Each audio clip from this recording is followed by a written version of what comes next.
Praise the Lord. என்ன ஓட்டு போட்டீங்களா?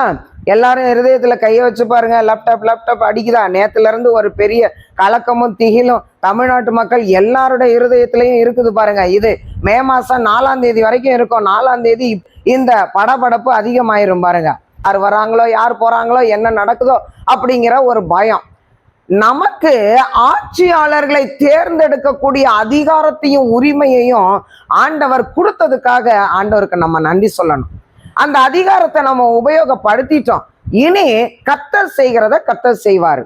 ஒரு சிலர் ஜெபம் பண்ணி இருப்பீங்க, குறிப்பிட்ட நபருடைய பேரை சொல்லி இவங்க தான் வரணும் அப்படின்னு ஜெபம் பண்ணி இருப்பீங்க. ஒரு சிலர் ஜெபம் பண்ணி இருப்பீங்க, ஆண்டவரே உங்க சித்தத்தின்படி செய்யுங்க அப்படின்னு ஜெபம் பண்ணி இருப்பீங்க. எது எப்படி இருந்தாலும் ஆவியானவர் என்ன அனுமதிக்கிறாரோ அதை சந்தோஷமா ஏற்றுக்கொள்ற மனப்பான்மை நமக்கு கட்டாயம் வேணும். தேவ சித்தத்துக்கு நம்ம எதிர்த்து நிக்க முடியாது. யோவான் சுவிசேஷம் 14ஆம் அதிகாரம் 1ஆம் வசனத்துல உங்கள் இருதயம் கலங்காதிருப்பதாக தேவனிடத்தில் விசுவாசமா இருங்கள், என்னிடத்திலும் விசுவாசமா இருங்கள் அப்படின்னு சொல்றார்.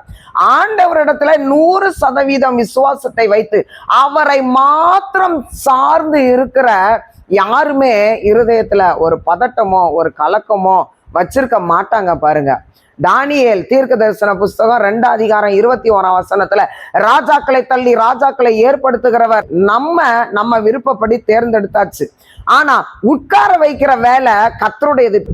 சூசான் அரண்மனையில அகாஸ்வேரு ராஜாவின் காலத்துல அரண்மனையில ஆமானையும் ஆண்டவர் வச்சிருந்தாரு. அரண்மனை வாசற்படியில ஜனங்களை காப்பாத்துறதுக்காக மொர்தெகாயவும் ஆண்டவர் உட்கார வச்சிருந்தாரு. அரண்மனைக்கு உள்ள எஸ்தர் ராஜாத்தியவும் ஆண்டவர் வச்சிருந்தாரு பாருங்க.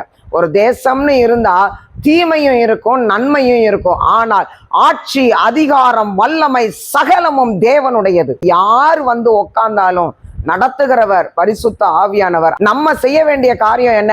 தேசத்தை காப்பாற்றணும், அழிகிற வாலிப பிள்ளைகளை தூக்கி எடுக்கணும். இதுதான் கர்த்தர் நமக்கு கொடுத்த கட்டளையா இருக்குது. ஒரு நபர் எங்க விசுவாசிய பார்த்து கேட்டிருக்காங்க, உங்க பாஸ்டரம்மா எப்ப பார்த்தாலும் கூப்பிட்டு கூட்டம் கூட்டமா எல்லாரும் ஒப்பாரி வச்சுக்கிட்டே இருக்கீங்க, உங்க இயேசு அழுகதான் சொல்லியிருக்காரா? நாங்கெல்லாம் எவ்வளவு சந்தோஷமா இருக்கிறோம், எங்களை போல இருங்க அப்படின்னு சொன்னதுக்கு அந்த விசுவாசி சொல்லியிருக்காங்க, எங்க பாஸ்டரம்மா நாங்கெல்லாம் கூடி உட்காந்து அழுது ஜெபிக்கிறது ஒப்பாரி வைக்கிறதெல்லாம் எங்களுக்காக இல்ல, உனக்காக தான். தேசம் என்னைக்கு சமாதானமா இருக்க போகுதோ, ஏற்றத்தாழ்வு என்னைக்கு தேசத்தை விட்டு வெளியே போகுதோ, அழிகிற வாலிப பிள்ளை என்னைக்கு மீட்கப்படுதோ, தற்கொலையை நோக்கி ஓடுற கூட்டம் என்னைக்கு அது மனம் திரும்பி மாறுதோ, அது வர கிறிஸ்தவர்களாகிய நாங்க அழுதுகிட்டு தான் இருப்போம். நம்ம செய்ய வேண்டியதை நம்ம செய்வோம், அவர் செய்ய வேண்டியதை அவர் செய்வாரு. பிரியமானவர்களே, பயப்படாதீங்க.